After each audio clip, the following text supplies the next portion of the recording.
ஏன்னா நான் இன்னைக்கு வாழ்ந்துட்டு இருக்கேன்னா அது முக்கிய காரணம் அவங்க தான். ஏன்னா அவங்க தான் அக்கப்புறம் எழுதுவாங்க, எழுதினாலும் பரவாயில்ல, நல்லா இருப்பேன் நான். ஏன்னா அவங்க எழுதணும், என்னை பற்றி ஏதோ ஒன்று எழுதணும். புரியுதா உங்களுக்கு? இப்போ காந்தியை பற்றி பேசும்போதெல்லாம் கோட்ஸை பற்றி பேசுகிறாங்கல்ல, அது மாதிரி தான். அது தவறு கிடையாது. இருந்தாலும் நல்ல நண்பர்கள். அண்டு சகோதரர் தான அவர் என்னுடைய சகோதரன். அவர் நாங்கள் எப்பவுமே சண்டை போட்டு நிறைய சண்டை போட்டிருக்கோம், நிறைய வாட்டி சண்டை போட்டிருக்கோம், நிறைய தடவை அதை பற்றி கவலைப்படுறதில்லை, ஒற்றுமையாக போயிட்டே இருக்கோம். அதான் ஆச்சரியமாக இருக்கு. அவர் வீட்டு ஃபங்க்ஷனாக இருந்தாலும் சரி, என் வீட்டு ஃபங்க்ஷனாக இருந்தாலும் சரி, அவர் வந்து கலந்துக்கிட்டு நானும் வந்து கலந்துக்குவேன்.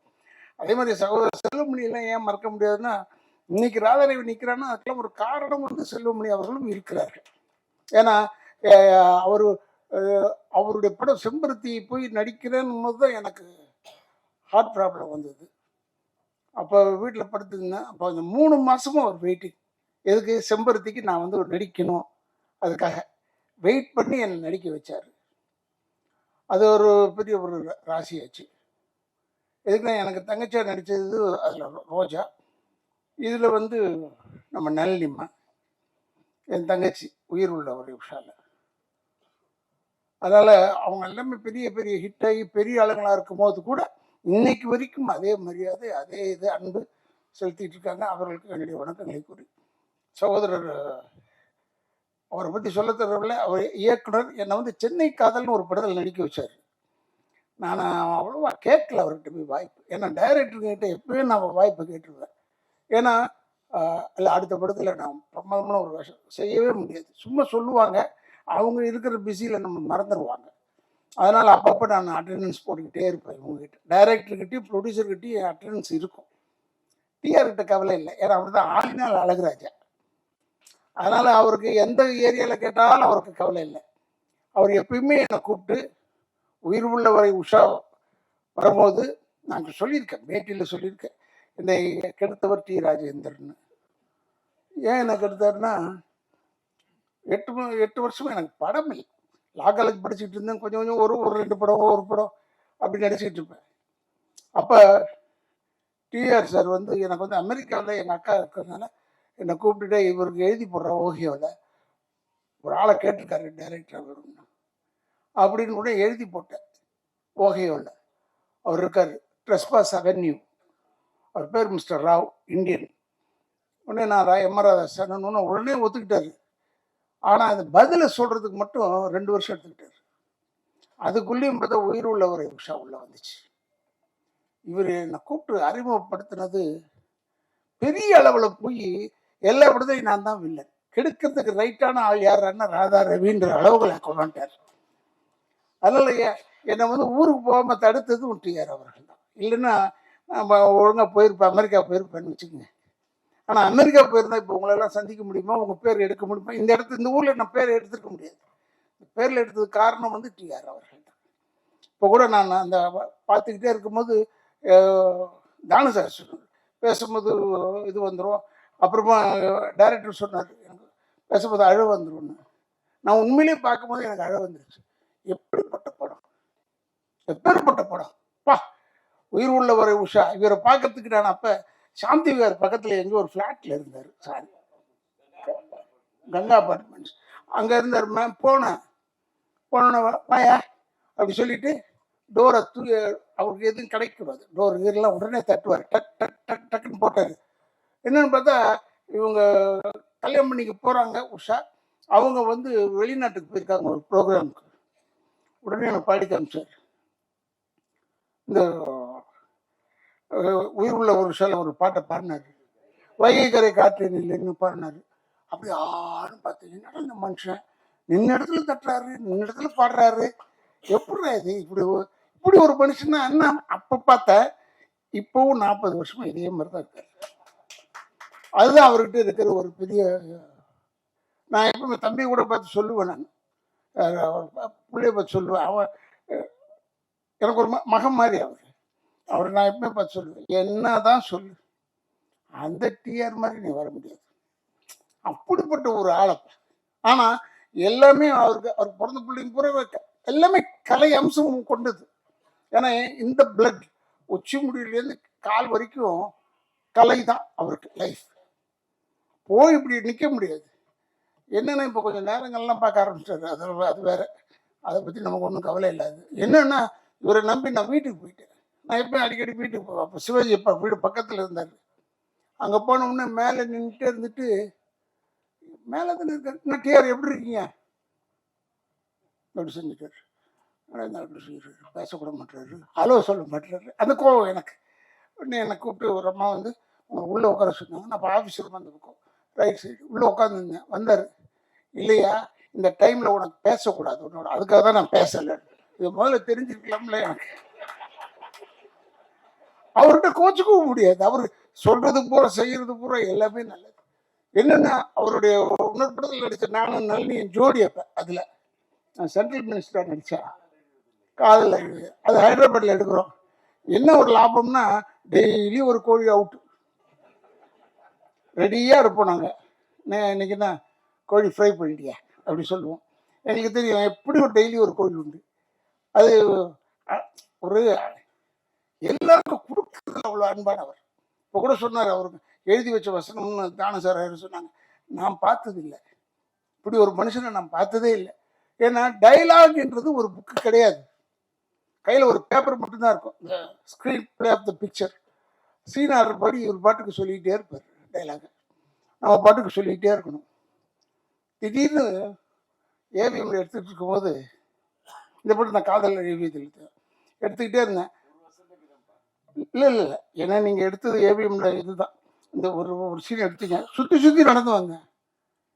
நடந்து வர ஒரு பாட்டுக்கு டைலாக் சேர்க்குறாரு. ஒரு பாட்டுக்கு நானும் விடாமல் அப்படி நடந்து பேசிக்கிட்டே இருந்தேன்.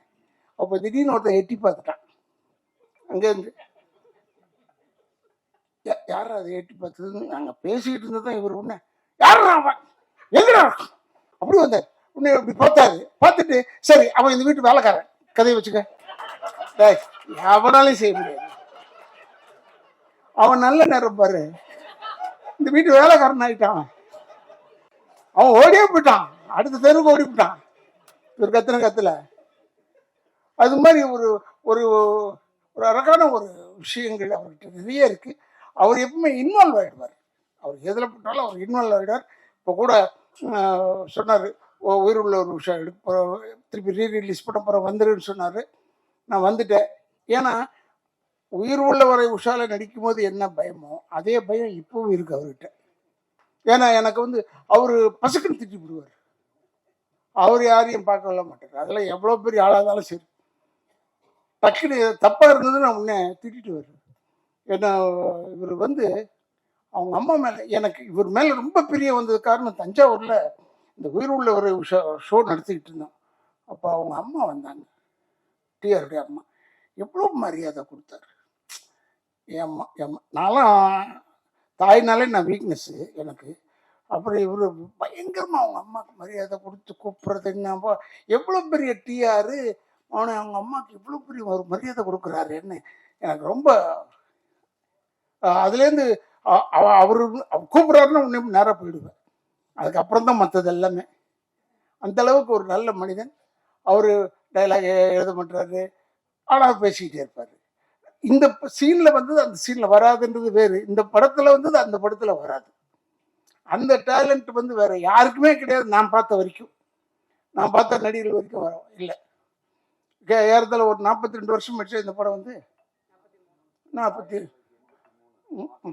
கிழிஞ்சது போ 53 போயிட்டு அடிச்சிருக்கோம் இப்படி. ஆனால் ஏன் 40 இயர்ஸ் 42 இயர்ஸுக்கு அப்புறமா இன்னும் அதே மாதிரி இருக்கிற மனுஷன் டச் அவுட் அப்படியே இருக்கணும். டிஆர் நல்லா இருக்கணும். எங்களெல்லாம் ஏன்னா எங்களெல்லாம் வளர்த்து விட்டு அழகு பார்த்துட்டார். எல்லாரையும் வளர்த்து விட்டு அழகு பார்த்தார். உயிர் உள்ள ஒரு உஷா முடிகிறதுக்குள்ளே சௌகர் நம்ம வீட்டில் ஷூட்டிங்கு அங்கே முடிகிறதுக்குள்ளே இந்த பஞ்சாயத்து பண்ணி என்னால் முடித்த டயர்டாயிட்டேன்.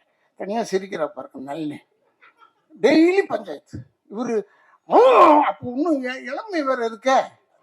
40 வருஷத்துக்கு 42 வருஷம் பின்னாடி எவ்வளோ பெரிய இளமை செய்வார். இன்னும் இது வந்து நான் முடியாது, ஏன்னா இதுவும் கோகாரி அப்படி நம்ம கெஞ்சி இல்லைம்மா அது வந்து அது அப்படிதான் இப்படிதான் சொல்லிக்கிட்டே இருப்பேன். அப்படியே கெஞ்சி டெய்லி பஞ்சாயத்து. அப்படி இருந்து படம் முடிச்சு படம் ரிலீஸ் ஆகி ஓடுது, அசந்துட்டோம். என்ன அதே கல்பனா ஹவுஸில் என்ன இவர் சார் வந்து அந்த பைக்கில் சுற்றி சுற்றி வருவேன். அப்போ இவர் செயின் ஜெயபாலா நடிக்கிறார். அந்த வீட்டில் அவர் அவுட் சின்ன கேட் இருக்கு, அதில் தான் இவர் இருப்பார். கதவு திறப்பார். உசிலமணி வந்தார். அவர் வந்து யார் அது அப்படி கதவை தட்டினாரு. இவரு டடாக்கு திறந்தாரு பாருங்க, ஜகான் சொன்னாரு. ஒன்னாயா இருந்தாலும் உண்மையில சொல்றேன், இவரு உசுறு ஓடுறாரு. ஏங்கன்னா இல்ல அவர் ஜகான் சொன்னாரு. அவர் ஜகான் சொன்னது என்னன்னா அவருடைய ஒரு எக்ஸ்பிரஷன் ஆஃப் ஸ்பீச். அது ஜகான் சொல்றது. நீ எதுக்கு இல்ல ஜகான் நான் ஹிந்தியில ஓடுன்னு பின்னாடி போயிட்டு தம்பின்னு சொல்றாரு. அதெல்லாம் சிரிக்கிற அது இல்லைங்க. நைட்ல இத்தனைக்கும் நைட்ல இது நடக்குது. அது மாதிரி ஒரு அற்புதமான நிகழ்ச்சிகள் நிறைய இருந்தது. அவரு வேணும்னே அதை செய்யறது இல்லை. அவர் அப்படிதான் அது உள்ள இன்வால்வ் ஆயிட்டாருன்னா அவருக்கு சுத்தி இருக்கிறது என்னன்னே தெரியாது. அந்த அளவுக்கு ஒரு அற்புதமான மனிதன், நல்ல மனிதன், நல்ல இதயம் கொண்டவர். அவரு அவர் இப்போ எங்களை வந்து என்ன வந்து சொல்லியிருக்காரு, அடுத்த படத்தில் ஏதோ நான் நடிக்கன்னு ஒரு படத்தில் சொல்லியிருக்காரு. நான் நடிக்கிறேங்கன்னு சொல்லிட்டேனே ஒழிய இன்னைக்கு வரைக்கும் திக்குன்னு இருக்கவில்ல. இவரோட போய் நடிக்கணும்னா என்ன கண்டிஷனில் போகணும், என்ன மாதிரி போகணும். ஏன்னா இப்போ நமக்கு ஏஜ் ஆயிடுச்சு. எனக்கு 72 ஆயிடுச்சே. இப்போ போயிட்டு இந்த மாதிரி சரி எப்படியோ ஒன்று நான் மொல்லம்மா நல்லிட்டுமா கேட்டேன். நல்லம்மா நீ இருக்கு அந்த படத்தில். அண்ணா நான் இருக்கிறேண்ணா. அண்ணா அப்பாடா 2 பேர் ஆச்சு கணக்கில்.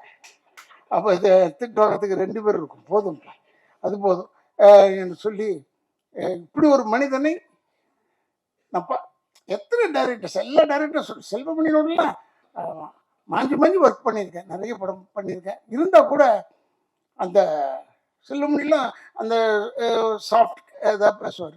இவர் அப்படி இல்லை. இவர் ஸ்டார்ட் கேமரான்றதுக்கு முன்னாடியே ஆரம்பிச்சிருப்பார். நம்ம எங்கே போய் ஸ்டார்ட் பண்ணுறது எங்கே எண்டு பண்ணுறதுனே தெரியாது நமக்கு. அந்த அளவுக்கு கொண்டாந்து விட்டுருவார். என் வண்டியை தான் நிற்க வச்சாங்க அந்த ஷாட்டில். ஞாபகம் இருக்கும்னு நினைக்கிறேன். பைக் மேலே பறந்துட்டு வருவார். அந்த ஷாட் போடல, இப்போ ட்ரெயிலரில் படத்தில் இருக்கு. நாங்கள் நிற்போம். என் ஃப்ரெண்டு வீட்டில் தான் எடுத்தோம், சீதாராம் வீட்டில். இப்படி பைக் எடுத்துகிட்டு பறந்து டூப் தான் வந்து என் வண்டி இடிச்சிட்டான் பின்னாடி வீட்டில். இடிச்சு அந்த ஃப்ரேம் ஆஃப் த அம்பாசிடர் கொஞ்சம் மாறி போச்சு. உடனே நான் இவர்கிட்ட போய் சொன்னேன், டிஆர் இப்படி பாருங்க இப்படி பண்ணுறேன்னு.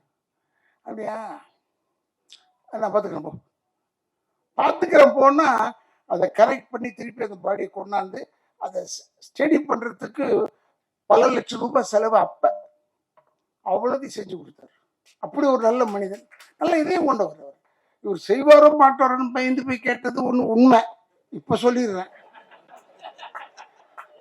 அவனுக்கு ஒரு வேலை இல்லையா பய அப்படின்னு சொல்லிட்டாருன்னா என்ன செய்யறது?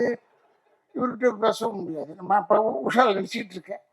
அது மாதிரி ஒரு நல்ல ஒரு மனிதன், நல்ல இதயம் கொண்டவர். இப்போ நான் படம் பார்க்கும்போது அப்படியே நல்லிமாவை பார்த்துட்டு இருந்தேன். என்ன அழகு! அதே அழகு இப்போ இருக்கு, வேற விதமா இருக்கு. அப்போ பார்க்கறதுக்கு அவ்வளோ அழகு. அந்த படுபாய் இப்போ இந்த கங்கா இதெல்லாம் அனுபவிக்க முடியாமல் போயிட்டானேன்றது தான் வருத்தம். ரொம்ப ஒரு கங்காலாம் நான் வந்து சாமி ஞானசேரி சாமியில் போய் பார்க்கறதுக்கு போகும்போது கங்காலாம் க்யூவில் சரி பண்ணிக்கிட்டு இருப்பான். அந்த அவருடைய ஆசீர்வாதம் தான் இவர் படத்தில் நடித்தார், அவர் ஹீரோவா. ஆனால் கங்கா அப்புறமா வந்து அவன் இல்லையேன்னு போது இன்னைக்கு நான் வரும்போது இதுதான் மனசில் வச்சுருந்தேன். கங்கா இல்லைன்னு போது வருத்தமாக இருக்கு. அவன் இருந்தது ஒன்றும் சந்தோஷப்பட்டிருப்பாங்க என்று சொல்லி பல பேரை திருப்திப்படுத்தக்கூடிய அளவிலே இருக்கக்கூடிய நம்மளுடைய சகோதரர் டிஆர் அவர்கள், அவருடைய ஆசீர்வாதம், அவருடைய நல்ல எண்ணம் தான் அவர் பிள்ளையெல்லாம் பெருசாக தூக்கிட்டு வருது, மேலே கொண்டாந்து வச்சிருக்கு. சில பேர் என்ன கேட்டாங்க, ஃபங்க்ஷனில் கூட கேட்டாங்க. இந்த ஃபங்க்ஷனில் இன்னொரு ஃபங்க்ஷன், வெளிநாடு ஃபங்க்ஷன் ஒன்று பேசிக்கிட்டு இருக்கும்போது, சார் இவர் வருவாரா? யார்? எஸ்டிஆரா? அவரை கூப்பிட்டு என்ன செய்ய போகிறாரு? இல்லை அவர் வந்தார்னா செம்ம கலெக்ஷன் ஆகும் சார். அதுக்காகவா? என்னால் அந்த வேலைலாம் கிடையாது, எனக்கு அந்த வேலைலாம் கிடையாது. ஏன்னா நான் நேராக போய் டிஆர்கிட்ட தான் பேச தெரியும். டிஆர் வந்து அவர் ரூமில் உட்கார்ந்துருக்கிறதே ஒரு கலை அம்சம் கொண்டது ஒரு விஷயம். பெருமைக்காக சொல்ல, கலை அம்சம் எல்லா ஏரியாலையும் கலை அம்சத்தோடு தான் இருப்பார். அவர் வெட்டித்தனமா பேசி நான் பார்த்ததில்லை, கேட்டதில்லை. வெட்டித்தனமா நான் வெட்டித்தனமா நிறைய பேசுவேன். இப்ப பேசிட்டு இருக்கேன், இதுல பாதி வெட்டி பாதி நல்ல விஷயம் இல்ல. அது மாதிரிதான் நான் வந்து எப்பவுமே பேசிக்கிட்டே இருப்பேன், அப்படியே அரட்டடிப்பேன் எல்லாம் பண்ணுவேன். அவர் மட்டும் அப்படி இல்லை. எதை தொட்டாலும் சினிமா தான், எந்த பக்கத்தை தொட்டாலும் சினிமா தான். சினிமாவை தவிர வேறு எதுவுமே தெரியாது டிஆர் அவர்களுக்கு. வேறு எதுவுமே தெரியாது, கண்ணிலையும் படாது அவருக்கு. அந்த மாதிரி ஒரு நல்ல ஒரு இதயம் கொண்டவர். இந்த படத்தை ஏதோ 13ஆம் தேதி ரிலீஸ் பண்ணுறாருன்னு சொன்னாங்க. அப்போ சொன்னாங்க காதலர் தினம் அந்த தினம். அதெல்லாம் அவங்க பார்த்துருப்பாரியா, அவர் பார்க்காதே கிடையாதுங்க. ஏன்னா உயிர் உள்ளவரை உஷா மாதிரி ஒரு காதல் படம் இது வரைக்கும் வந்துதான் கேட்டு வரல. அது ஒரு ஆச்சரியம் அவர்கிட்ட. அதிலெல்லாம் நாங்கள் நடிச்சிருக்கோம்னா எங்களுக்கு பெருமை. இப்போ என்னை கூப்பிட்டதுக்கு நான் ரொம்ப பெருமைப்படுகிறேன் என்று சொல்லி என்னுடைய குடும்பத்தின் சார்பாகவும் திராவிட இயக்கத்தின் சார்பாகவும் என்னுடைய வாழ்த்துக்களை கூறி எல்லா இளைஞர்களுக்கும் ஒன்றே சொல்லிக் கொள்கிறேன், தாய் தந்தையரை முதியோர் இல்லத்தில் சேர்த்து விடாதீர்கள், கடைசி வரைக்கும் வச்சு காப்பாற்றுங்க என்று சொல்லி விடைபெறுகிறேன். நன்றி நன்றி நன்றி நன்றி.